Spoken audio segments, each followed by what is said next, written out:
everyone. Welcome back to the ASEAN Breakfast Call. Now we have Mr. Kanul from the Free Malaysia Today, Borneo Plus with us. He, with some background, Mr. Kanul, if I can introduce you, he's an observer of political ongoings in the country and in the region, especially in Borneo, where he's based in Sabah.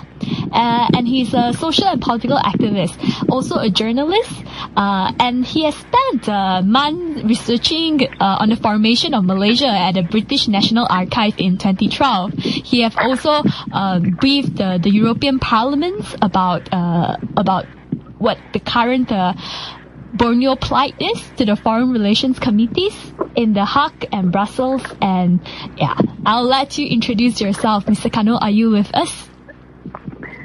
Yeah, hi Vienna. Good morning, everybody. Hello, welcome to the show. Yeah, thank you. So, Mr. Kanul, is there some things that I missed out that Mr. Kanul was once PKR State License Secretary in 2006 to 2007. That is correct. Yeah. How are you, Vienna? Yes, we're good. Okay. Shall we start? Yes. Today, our talk would be about the politics in Borneo that's currently happening, and some historical perspective and some hopes for the future as well, yeah? Let's start with some history. Mr. Kanul, perhaps a lot of people in West Malaysia and certainly from the ASEAN region don't really know about how Malaysia was formed. How exactly did it formed? We heard about the Malaysia Agreement, but what is it really? Well, if we refer to Malaysia as the federation that was incepted in 1963, then I think it would be correct to observe that many West Malaysians especially do not understand truly the details of the formation of the federation. Simply because the history of it, the details of it, are missing in our school textbooks, and it is not being taught properly in schools and colleges. But let me start by saying, making a statement that the true federation that we are referring to is the one formed in 1963. Sorry, I should just interject some points. In our history textbook in Malaysia, it is often stated or misstated that Sabah and Sarawak is one of the 13 states that form Malaysia, which might not actually be true, right? Yeah. I agree with you, Vienna, on this fact. A correction needs to be done, but first our leadership from both political divides need to have courage to really come up and admit this is a mistake we need to correct, and it must be done fast, otherwise it will take more years, and it is such a waste of opportunity. So tell us what is the, let's say, perhaps a more accurate history. Well, this is the correct version, I hope, because let's go to earlier history before 1963. In my observation, the Malaysia idea proposed by the late Tunku Abdul Rahman, in fact, was rushed to the Bornean states, including Brunei. I am saying this because it was in initial stage, it was pretty Britain and Federation of Malaya kind of initiatives, because the people in Borneo, in Sabah, Brunei, and Sarawak, though they were also aspiring to be independent, because this period of time after the Second World War, every colonized lands wanted to be free of colonialism. But they had other idea of independence. And the government in London and Kuala Lumpur talked about helping to decolonize these countries, including North Borneo, then Brunei, and of course Singapore, Sarawak. Mm-hmm. I remember the United Nations only in 1960, they created a committee called Decolonization Committee, which is also called Committee of 24, mm-hmm. where it deals with decolonizing all colonial lands, including in mm-hmm. Southeast Asia. Mm-hmm. And taking cue from this, in 1961, I think the late Tunku made the first public proposal to have a greater union of a few nations or states that include Brunei, Sarawak, Sabah, and Singapore, and the Federation of Malaya. Mm-hmm. It was pretty Federation of Malaya and Britain's initiative, I should say. Mm-hmm. And when this was proposed, naturally, there were reactions from all parts of the affected territories, Brunei, Sarawak, Sabah, mm-hmm. and Singapore. And then I think it came as a shock to a lot of North Borneo leaders then, right? Well, they already actually, it was a shock in a sense because there was already a movement in North Borneo where they wanted to gain independence on their own. Mm-hmm. But they were not part of this initiative by Tunku initially. Mm-hmm. After Tunku suggested this idea, the Britain and the Federation of Malaya governments both took the initiative to set up a commission of inquiry, to seek the views of people in Singapore, Sarawak, Brunei, and North Borneo, actually. Mm-hmm. That was in very early 1962.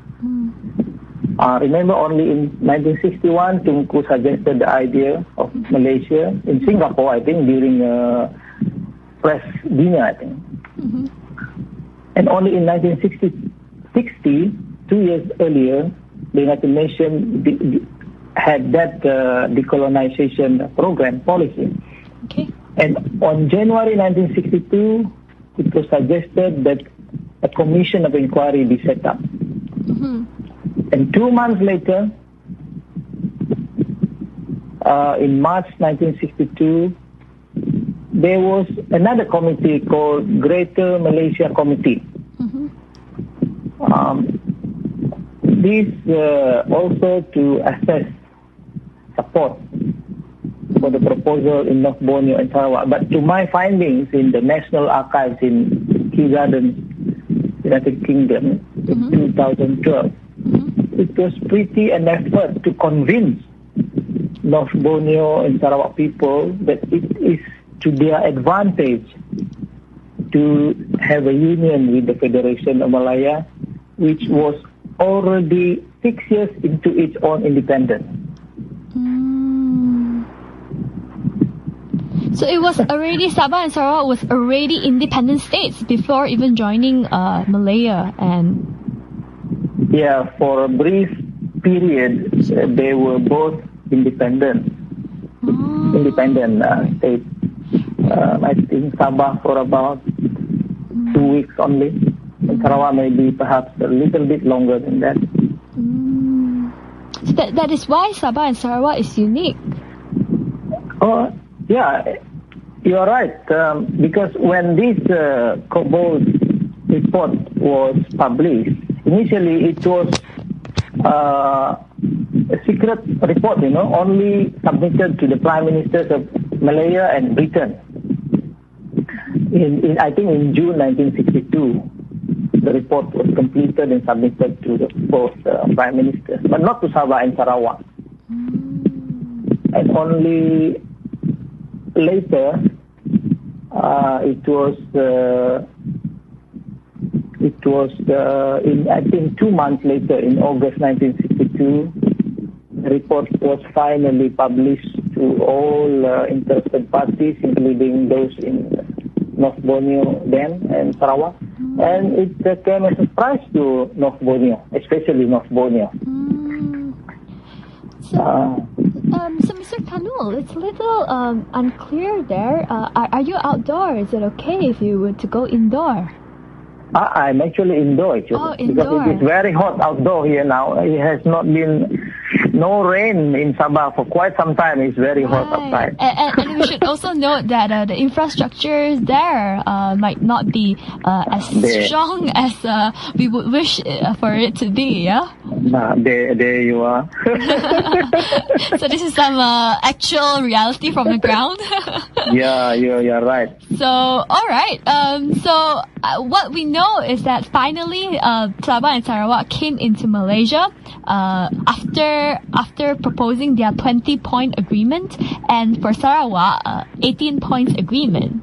And this allows them to have certain rights that's unique compared to, not even compared to other states, but rather Federation of Malaya states.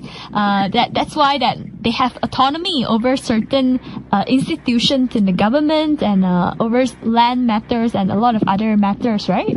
Borders issues. Yeah. You are absolutely right on that, Vienna.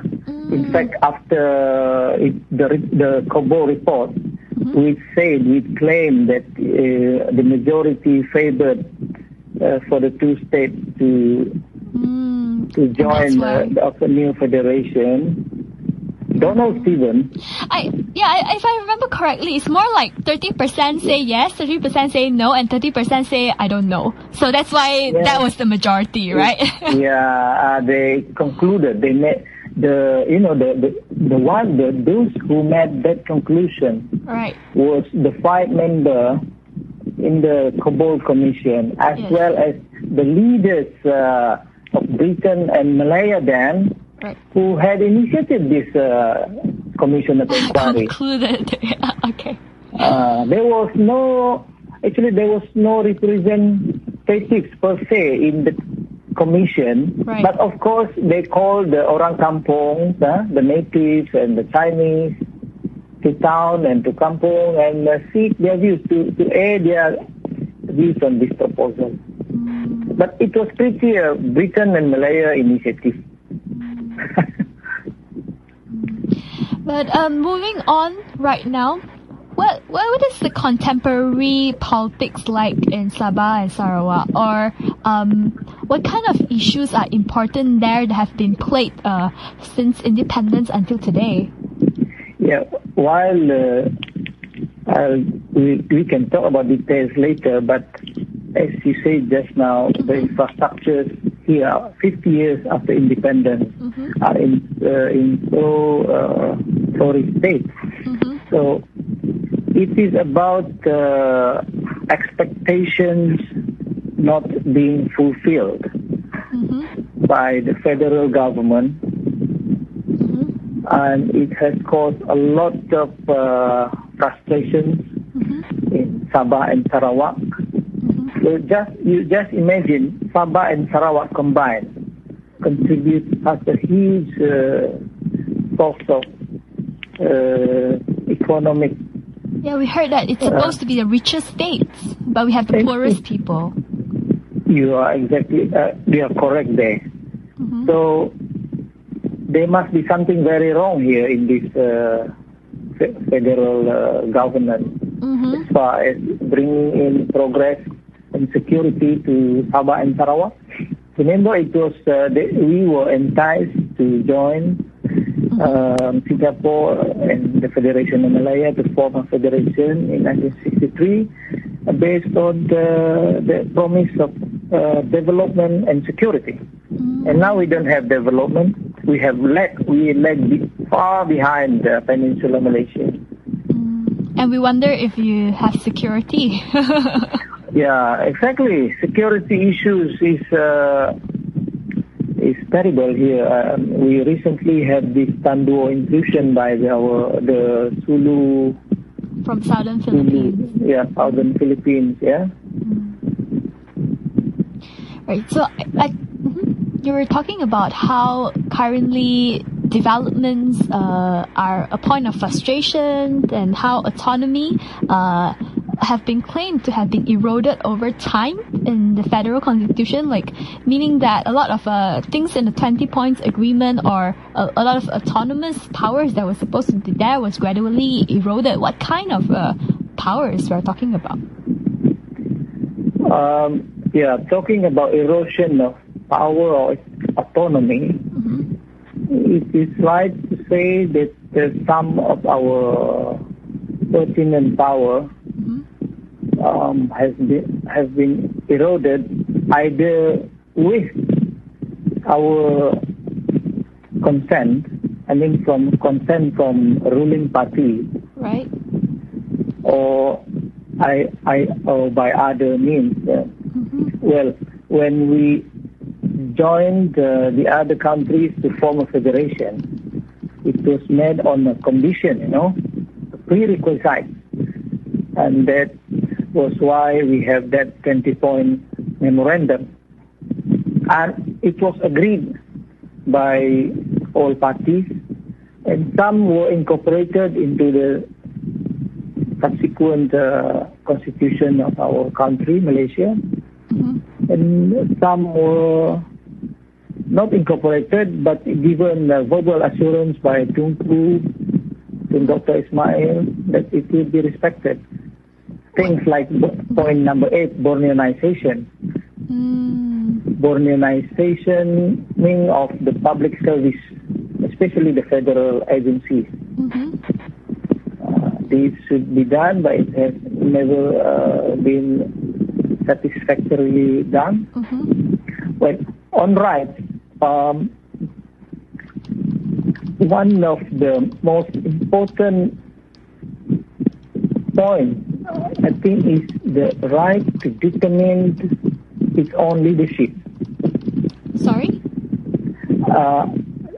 The right to determine own leadership. Okay. In Sabah.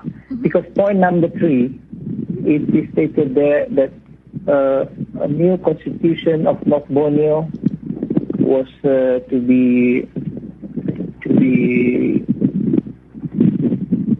drafted and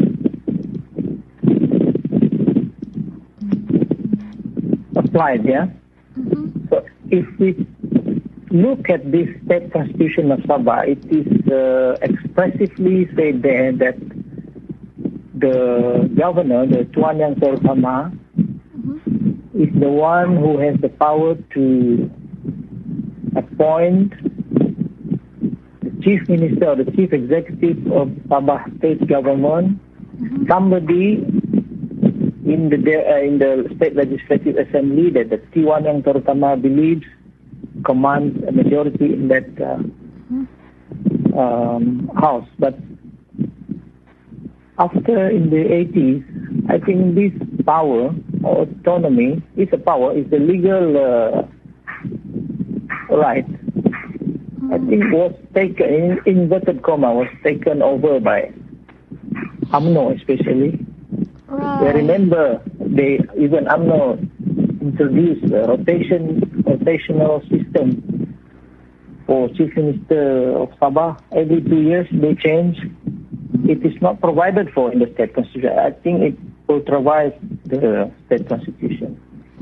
Right. I think that this gradual weakening of power, a lot of people say that it started happening during this 6/6 crash and 6/6 tragedy, which is a plane crash that took place in KK, where you're talking about probably close to all cabinet ministers, including the chief minister of Sabah, literally crashed and died overnight, and a lot of people, even until today, are asking about what's the truth behind that incident, because and through that, slowly we heard of I've heard my Sabahan friends talking about this silent riot that happened due to discontent of having UMNO in Sabah then, right? Yeah, you are correct there. Sabah city enjoyed the autonomy actually in governance until well after that 1976 air crash, where almost all our state cabinet perished in that incident. Yeah, we enjoyed the autonomy actually, but it has begun to show the will and initiative of the federal leaders to subdue rich states like Sabah. And then they wanted to control it. There may be, because it has something to do with, the previous government, USNO government, just before Berjaya came into power in 1976, which was led by the late Tun Mustafa Harun. That particular government it has caused a lot of problems to then Prime Minister Tun Abdul Razak. And in fact, at one time, there was rumor that Tun Mustafa wanted to be a sultan of an independent Sabah. And I think that this is connected to the will of the federal leaders to control and to have say in determining who should be leaders of this big state of Sabah. Mentioning about 1976, point number 11 of the 20 points memorandum deals about tariffs and finance, where it was stated there that North Borneo or Sabah should retain control of its own finance, development and tariff funding, and that it should be given the right to work its own taxation and even to raise loans on its own credit. But this is no more. And when the Petroleum Development Act, I think, was passed in Parliament in maybe 1973 or 74, it was all aimed to corner Sabah and Sarawak, which have these vast resources of these mineral deposits. I think it is also connected to this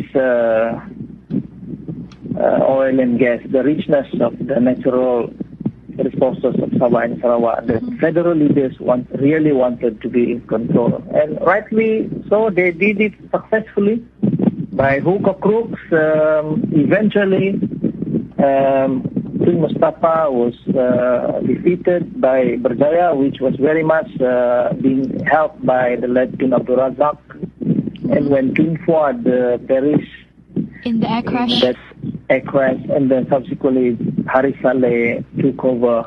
But until Berjaya was defeated in 1985 by PBS, actually Sabah pretty enjoyed autonomous and self-governance, I should say. Right. But I think a lot of people was discontented with this new chief minister, which they saw to be somewhat a puppet of the federal government, Barisan Nasional or whatnot. Is that true?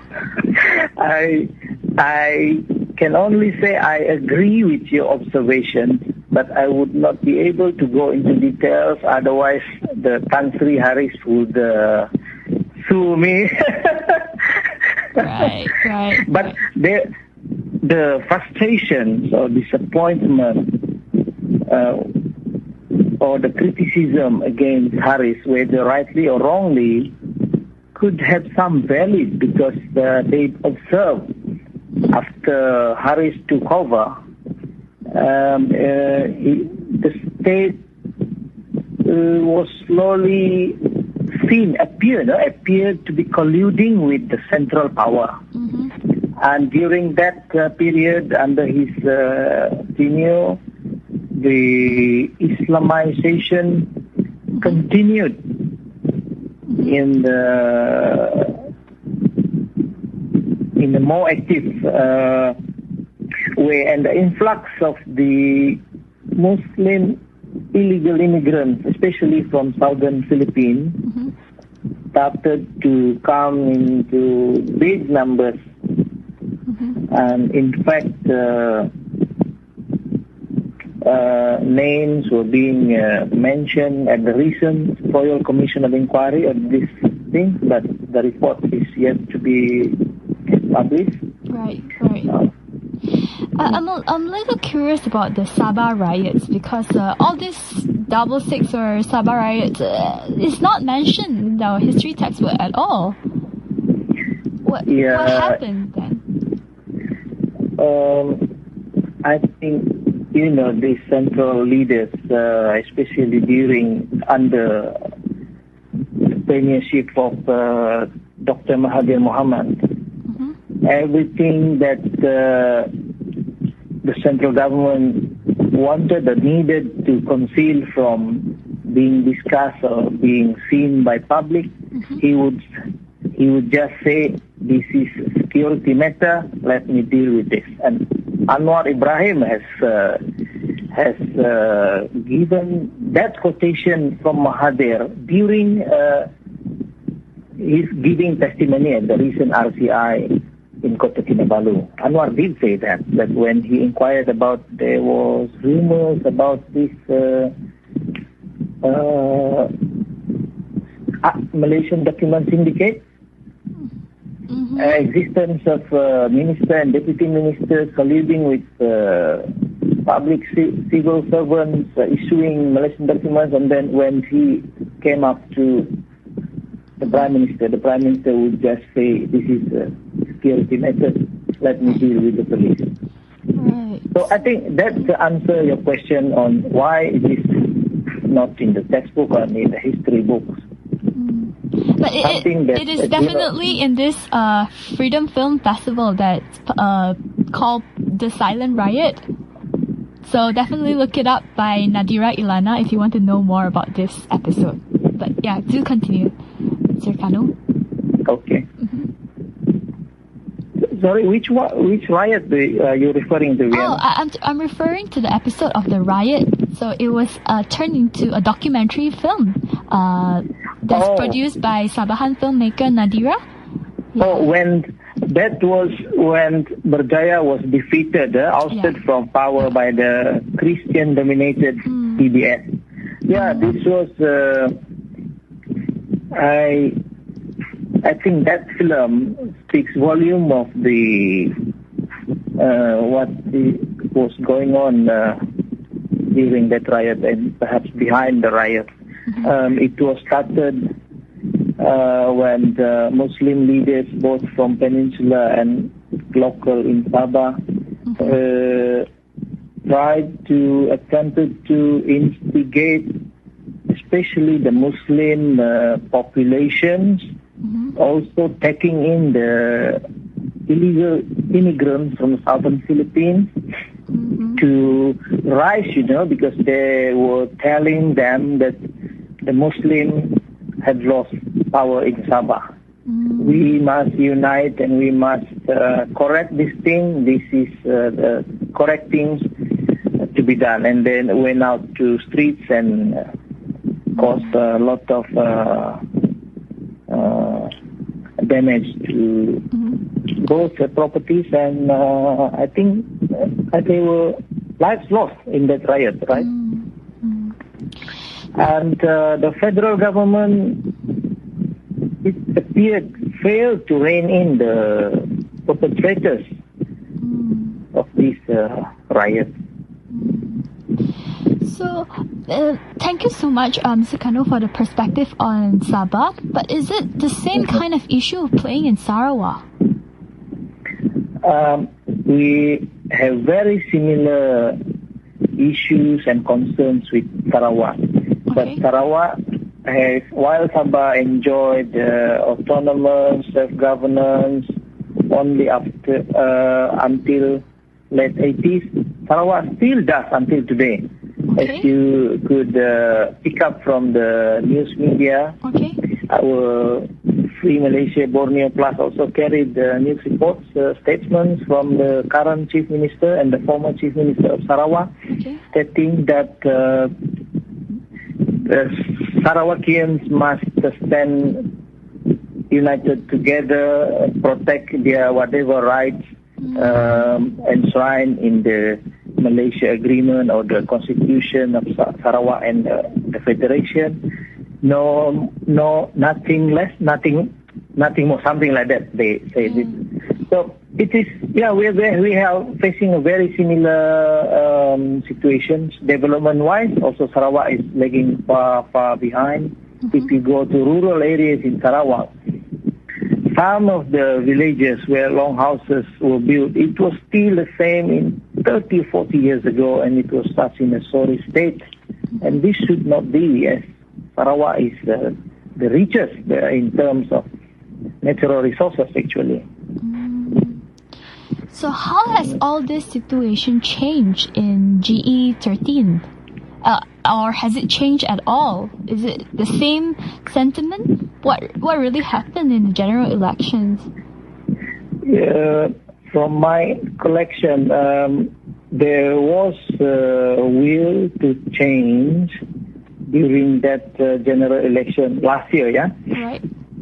And it was translated in very few areas where the opposition had won. I think the Sabahans and Sarawakians were looking for an alternative, actually, during that period. And between the ruling Barisan Nasional and the opposition Pakatan Rakyat.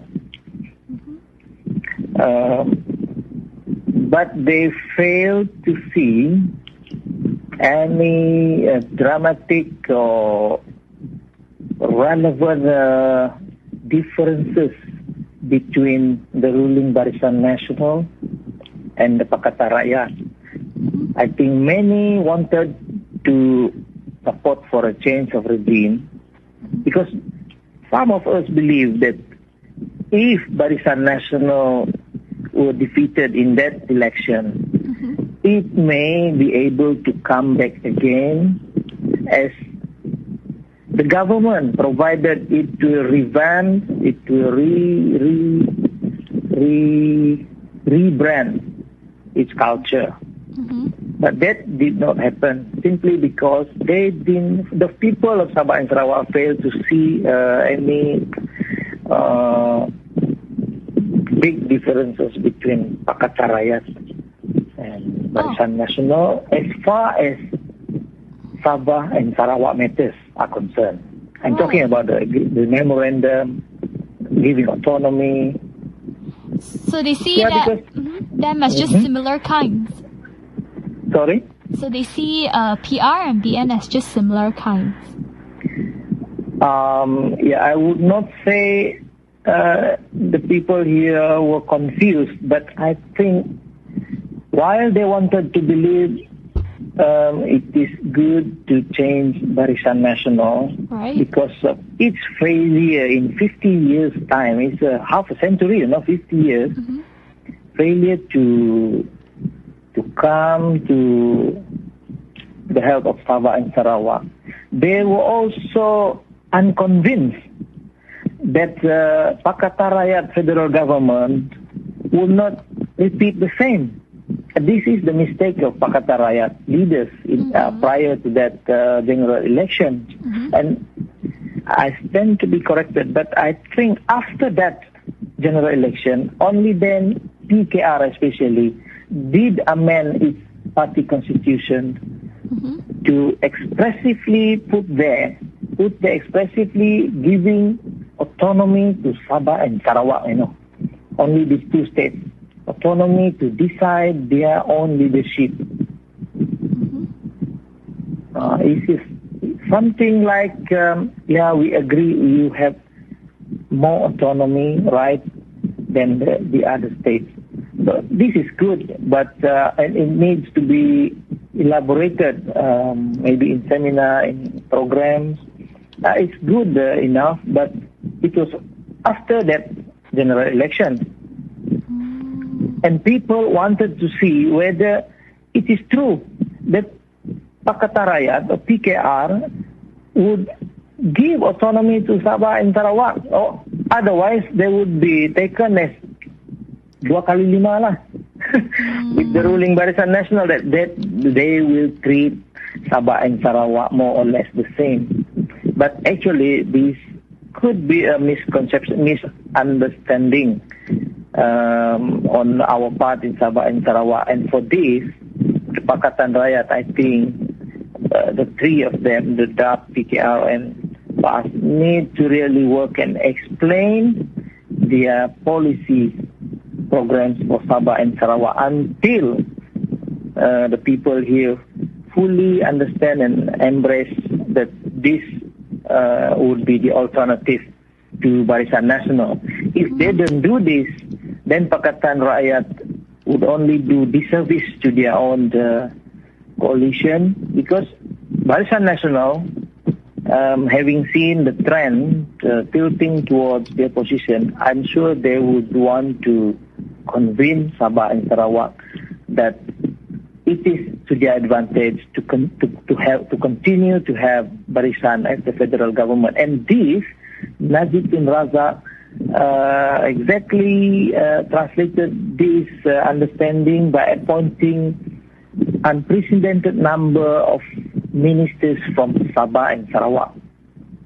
I think we have the highest number of federal ministers coming from Sabah and Sarawak now. And this, the Pakatan Rakyat leaders must examine what would be the effect of this to Sabahan and Sarawakians at the next general election, for them to offset the effect of this concession by the ruling party to Sabah and Sarawak. I think Pakatan really needed to elaborate its buku jingga or the amendment to its party constitution to convince, to tell the Sabahan and Sarawakians that they wanted to have different kind of treatment to Sabah and Sarawak. And mind you, Vienna, for the very first time in long history of Malaysia, only after that the last general election, both Sabah and Sarawak really hold very, very important portfolios in the federal that have huge development funds with it. I'm naming three. One is the rural development. Okay. The minister is Datu Safi Abdal.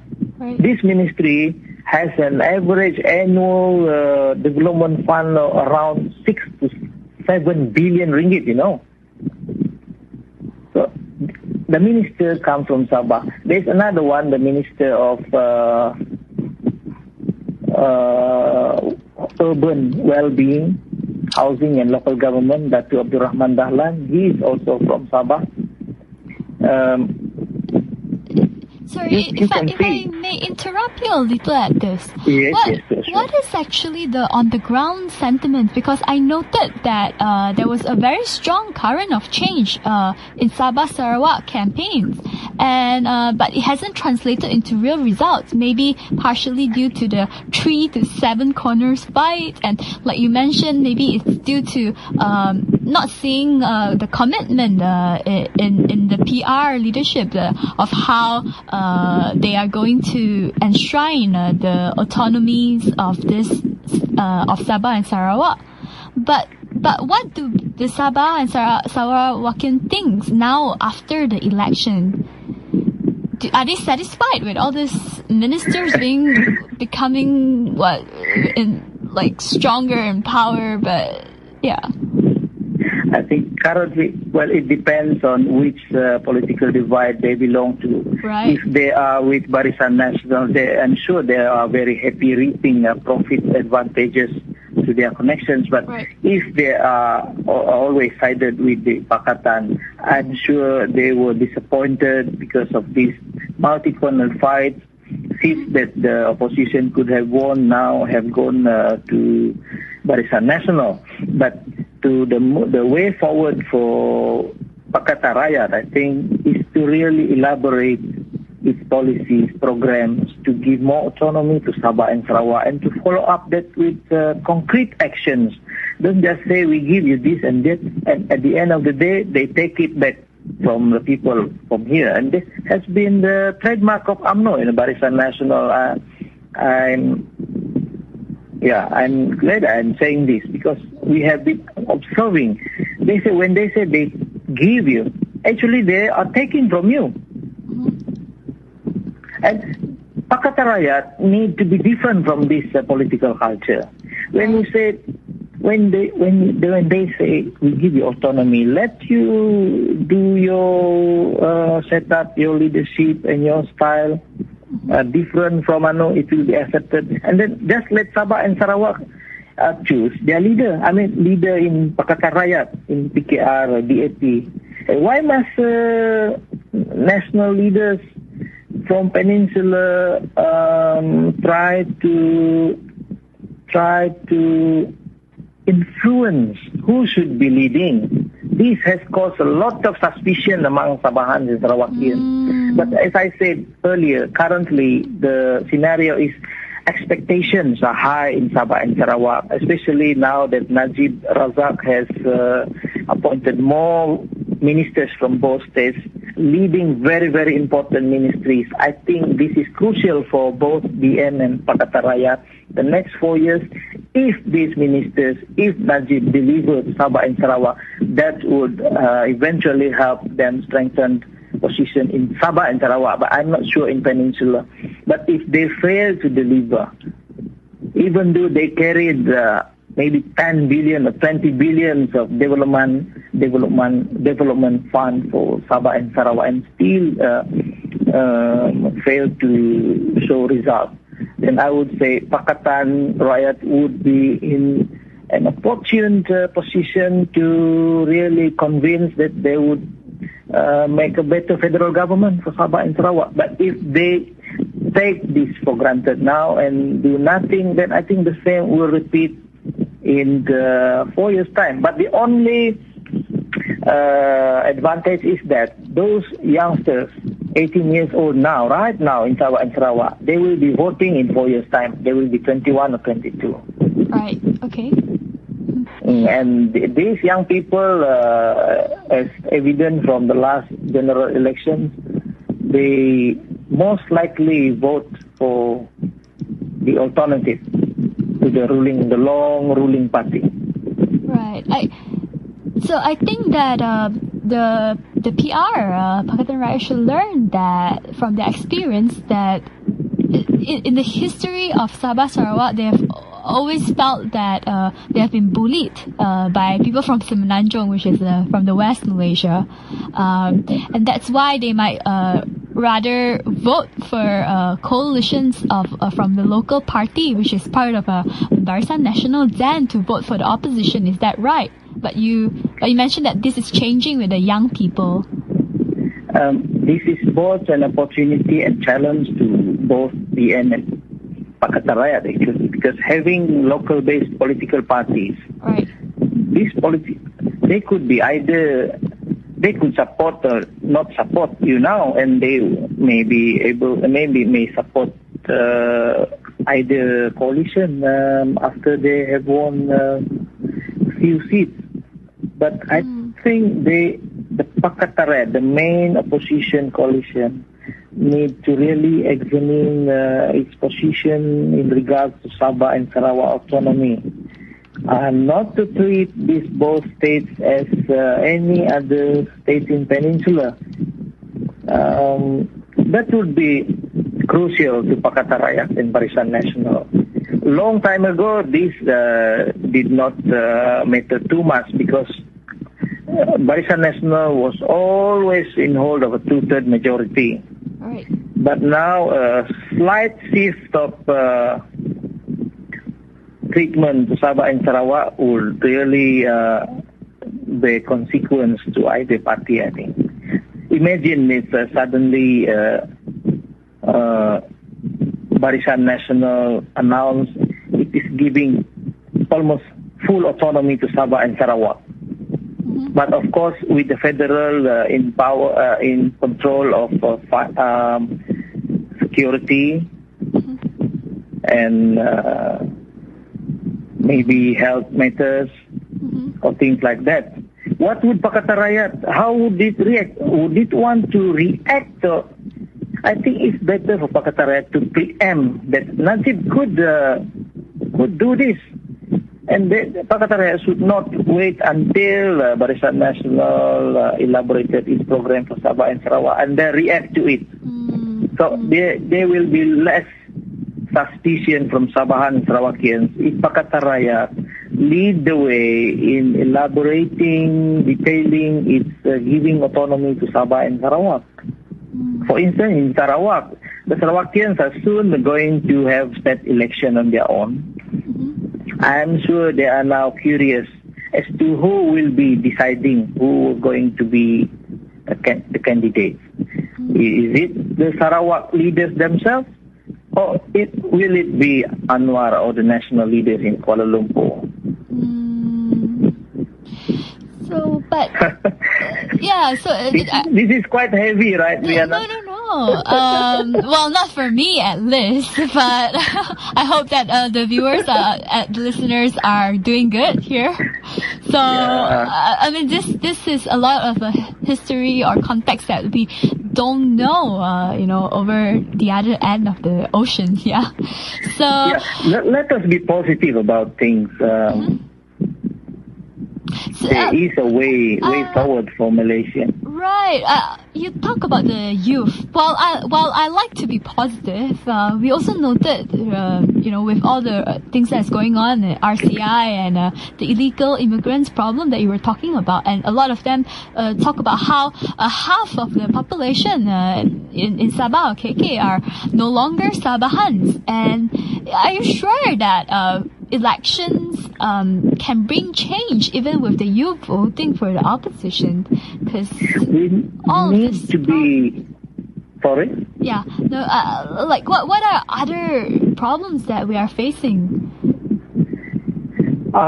This is a sensitive enough issue, but let us face it that these people also, I mean, the illegal immigrants or their descendants are also human beings wanting to see justice, fairness, and opportunities for all, and perhaps peace to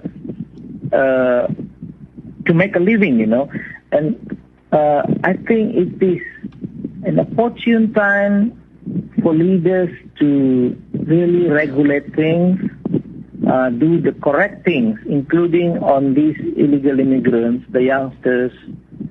And if we give them chance to chart the future of the state, maybe they will just make the correct choice. So let's zoom out a little now from just Sabah and Sarawak. In the broader sense, in the Borneo region, because as we note, there are Indonesia's Kalimantan and Brunei as well. So what are some important issues that's developing there?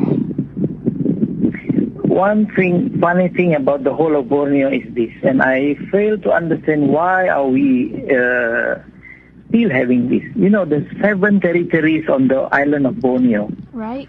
Sabah, Brunei, Sarawak, and the 4 territories in Kalimantan. Each very rich in natural resources. Right. And yet, the majority of the people, I think 75%, over 75%, including in Kalimantan, are living in, a bordering poverty line. Yeah. Without the basic, this is the United Nations declared the basic needs of human: housing, clean water, electricity, roads, clinics. I just could not understand it. Looking at Borneo, I see little effort of the federal government in Jakarta and Kuala Lumpur to open up the borders.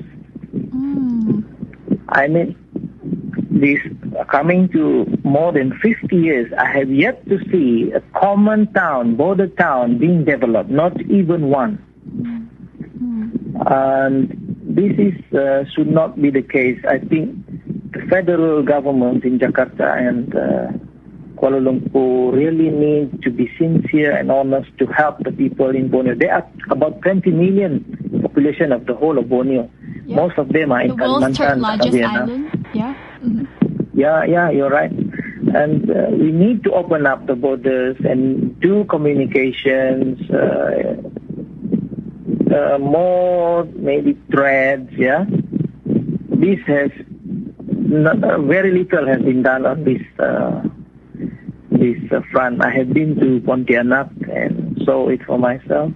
Yeah, what they have is just a small town at the border called Tebedu on the Malaysian side, and on the Indonesian side is called Entikong.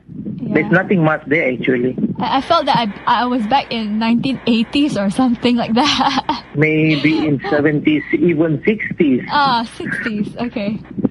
But big companies are coming into Kalimantan also, including Malaysian companies. I hope it's not just logging companies, yeah.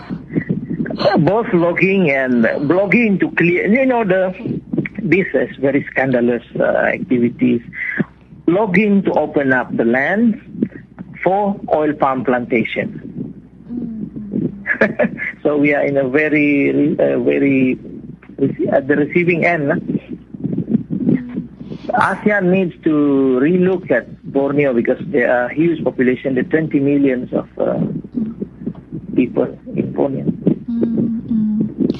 And the Bim Yaga, you heard about the Bim Yaga, right?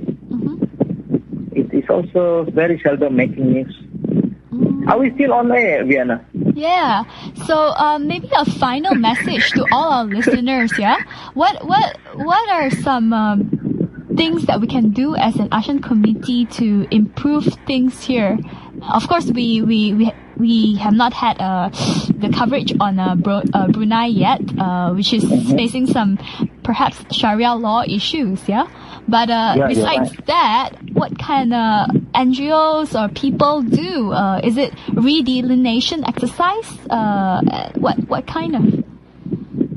Redelineation? Redelineation is about like a campaign from Bersih talking about how people can get together and counter the gerrymandering that will be introduced by Election Commission. I'm not sure how much Borneo is affected by it, and but it seems that it's an issue that's of concern, of very importance here. Yes, so, it is of. But what kind of other things can people do? Can people do? I think the people at large should really put a serious thought on what kind of leaders they want to put in the state legislative assembly or parliament. We need, to me, as a simple man, we need more honest, sincere but intelligent and bright people to lead us, and not those crooks who know how to trick you and to win seat by hook or crook, and to buy integrity of people. I think we don't need this kind of people to be in our parliament and state assemblies. Once we have a very good blend of sharp, bright, intelligent, honest and sincere representatives, I think we would be on the good start already. So this, I think Pakatan Rakyat must also really work hard on this, and not just to get people who kowtow to central leaders to be leaders in Sabah and Sarawak. Talking about redelineation, it had affected us very badly in Sabah, but I don't think it has affected in Sarawak as bad. But Sabah was affected very badly during the last redelineation. What they are going to do in Peninsula soon, I suspect, is the similar thing they have done to Sabah, the redelineation in Sabah years before, where, there was only 48 state seats in Sabah before, and these 48 seats were divided in 20 to Christian or non-Muslim electorate, 20 seats to Muslims, and 8 to Chinese, which is quite correct, because that shows the population. But when the redelineation was done and the 48 seats increased to 60, I think, suddenly the Muslims have Muslim majority seats of over 30. maybe 32, maybe 33 of the 60. And the non-Muslim seats, the Christian seats were reduced. Not raised, but reduced from 20 to less than 20. I think maybe 17 or 18 seats. And the Chinese remain hovering at that number, old number. So I think what they are going to do in Peninsula, that is the concern of Bersih, especially in Peninsula. They are going to do it, what they did to Sabah, they are going to do that in the Peninsula in order to help strengthen the position of the ruling party. And I think SPR really need to, but this is very difficult under the current federal government. It's almost impossible to get the SPR to listen to the real aspirations of the people. So thank you very much, Mr. Kanul. I would also leave a message to Sabah and Sarawakians as well, that there are currently a very strong movement within Bersih to decentralize. So with committees being elected from Sabah and Sarawak, so definitely do join your local Bersih group if you want to aspire to help to do something better for the community that you think. I agree with you. And let me add a short sentence. I think Pakatan Rakyat need to learn from Bersih. Yep. Decentralization is the word. Yeah, we always need a strong civil society. So. Yeah. All right, thank you, Mr. Kanul, for being with us today. Vienna. And I enjoyed it. I hope to see you again on our next show. Yeah, hope to see you again. Okay, thank you very much. Thank you. Bye-bye. Thank you.